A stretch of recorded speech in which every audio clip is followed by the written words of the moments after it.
Энэ бол брэнд чинь асар их хөдөлмөрөөр бий болдог гэдэг байхгүй. Үндэсний үйлдвэрлэл гэдэг нь бол нэг талаас айгүй энгийн ойлголт юм шиг мөртлөө яг бид нар эдийн засгийн зүгээс харахад бол үйлдвэрлэл гэдэг чинь орлогыг бий болгох бүх юмыг үйлдвэрлэл гэж хэлнэ. Тэгэхээр масс өөрсдөө зөв сэтгүүтэй, зөв бодолтой үндэсний үйлдвэрлэлээ гэсэн сэтгүүтэй байж чадах юм бол 5 жилийн дараа, 10 жилийн дараа, магадгүй 20 30 жилийн дараа Нью-Йоркийн хөрөнгөний биш дээр, Хонконгийн хөрөнгөний биш дээр хувьцаанд одоо арилжаад игддэг Urban Jeans гэдэг гараад ирэхэд танд хэрэгтэй, надад хэрэгтэй. Яагаад үүнд би оролцсон гэдгийг харуулах хэрэгтэй. За Монголын ирээдүйг яг өөрийнхөө улаан гараараа босгож байгаа хүмүүс бол манай баялаг бүтээгч. Манай баялаг бүтээгчид бол өнөөдрийн энэ цаг үеийн амьдралыг ч гэсэн бий болгож байгаа.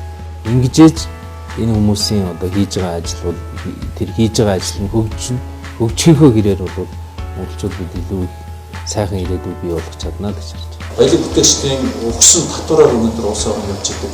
Энэ хүмүүсийн татвараар өнөөдөр сургууль цэцэрлэг нь өөрөө баригдчихэдэг.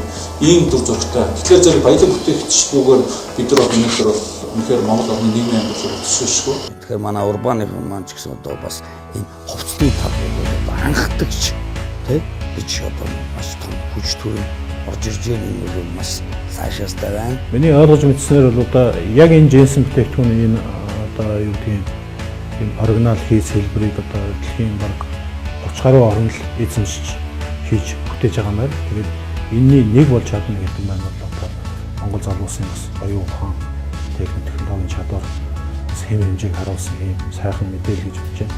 Үндэсний шилдэг Монгол брэнд Urban Jeans